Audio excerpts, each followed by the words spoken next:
From Lagos, the nation's commercial capital, this is the news at 10, live from Channels Television.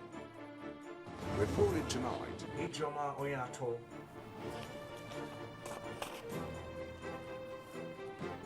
Hello and welcome. Tonight, Health Minister speaks on the latest Ebola victims, says spouses of 2 Nigerians killed by Ebola are on admission for full-blown infection. Boat capsizes near Kafanchan village in Kaduna State, 7 people killed. Former President Olusegun Obasanjo and Governor Ibikunle Amosun pick up their national identity cards in Abeokuta. And the United States identifies the IS group as the biggest threat to America. And on Business News tonight, latest data from the CBN shows an increase in the nation's external reserve by $865.36 million over the period of 30 days. And on sports news tonight, 2-time Open women's champion Serena Williams gets tricky opening, meets her first Grand Slam title of 2014.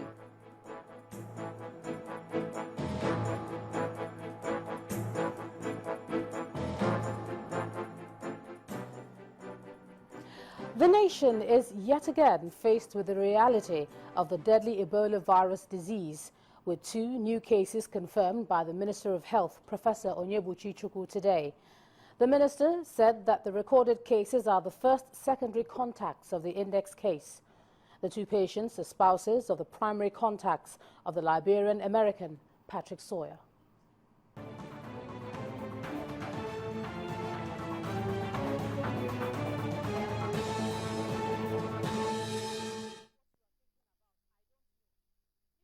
Nigeria has now recorded the first 2 cases of Ebola virus disease in secondary contacts of the index case, that is the Liberian American. The 2 patients are spouses of the primary contacts of the Liberian American, and they are among the secondary contacts who have been under surveillance. This now brings to 4 the total number of Ebola viral disease patients currently under treatment at the isolation ward in Lagos. This also means that the total number of cases of Ebola viral disease so far recorded in the country is 14, that is including the index case. The number of deaths still remains at 5, while the number of those successfully managed and discharged also remains at 5.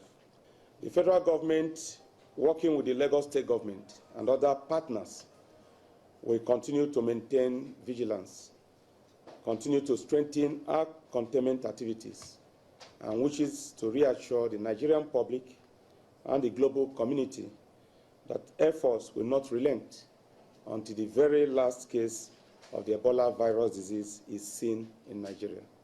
There's no way I can stay here and say we have gotten all secondary contacts. But every day, that's why the number keeps increasing. We are getting to it because it's contact tracing. There's a separate team, once we have made contact, that then follows up. But there's a separate team that does the tracing. Sometimes people may lie. Like when the Liberian American came, he was lying to everybody. He's never had any contact with anybody. No, it's okay. But unless you have a way of knowing what is in the person's thoughts, sometimes it's difficult. But the fact that each day we're able to at least trace an additional secondary contact shows we are not sleeping. Minister of Health, Professor W.H.O. Now, one of the factors that could speed up the control of Ebola is an effective diagnostic process. And the minister says that such centers now exist in 5 states and the Federal Capital Territory. Our correspondent Mary Alale Yusuf reports. There are now 2 new cases of Ebola virus disease in Lagos. The Minister of Health, who announced this, says their dead spouses, who were primary contacts of the index case, are among the 5 the nation has lost to the disease. He also reveals that the country now has 6 diagnostic centers. to test for the Ebola virus. We can diagnose within 24 hours. We can make the diagnosis within 24 hours. However, because of the strict protocol we have, when we make the diagnosis the first time, we repeat. We want to be sure what we are saying. We can make diagnosis now in Nigeria in 5 laboratories. One is in Abuja here. One now is in Enugu. In fact, 6 now.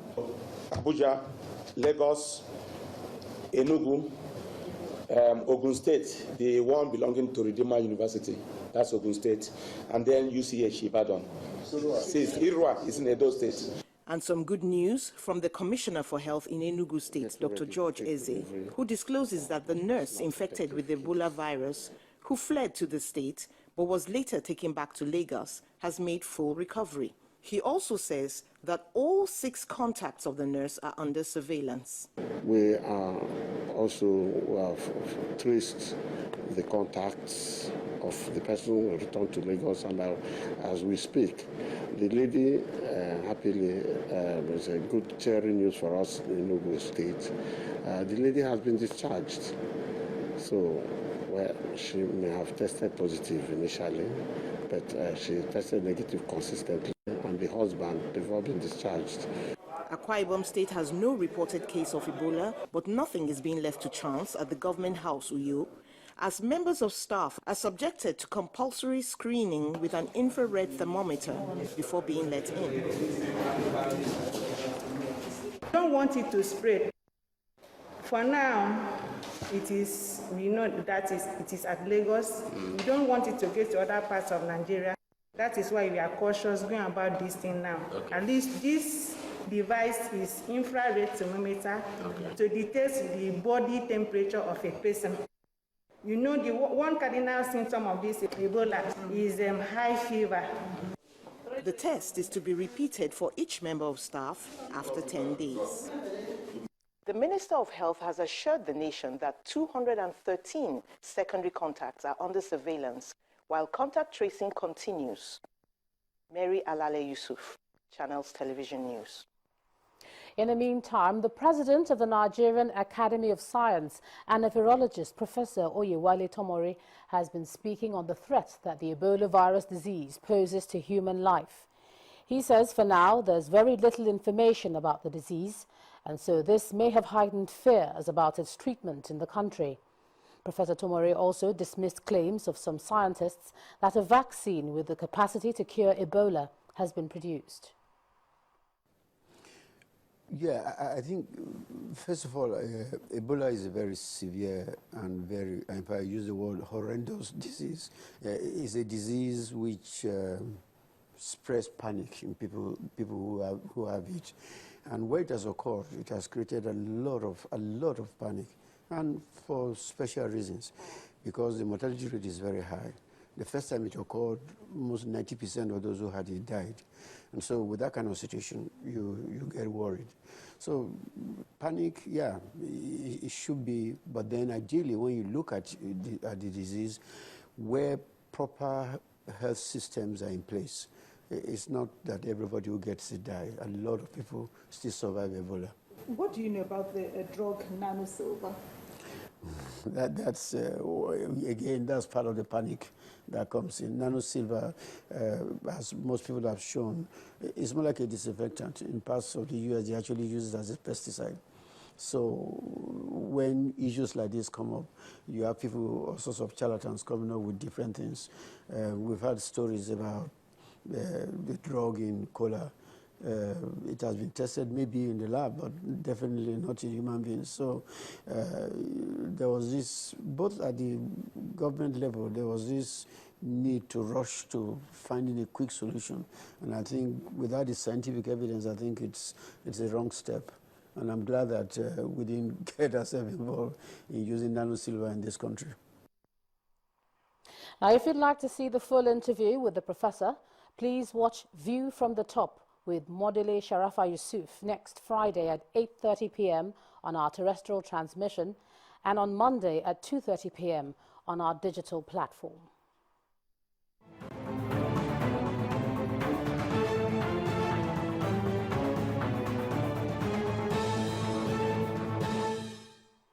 Well, at least 7 people have been confirmed dead and several others injured after a passenger boat capsized in Serikin Mata village in Kafanchan, that's Kaduna State, northwest Nigeria.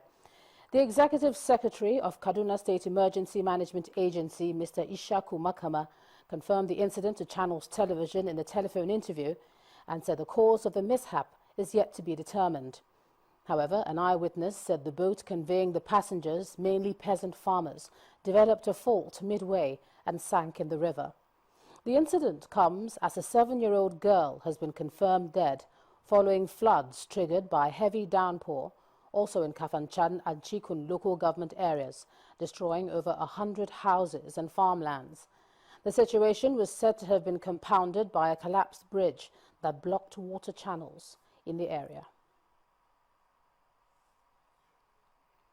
Now in part 2, after the break, it's 130 days since the abduction of the Chibok girls by the Boko Haram insurgents. That's coming in a moment. You join us again.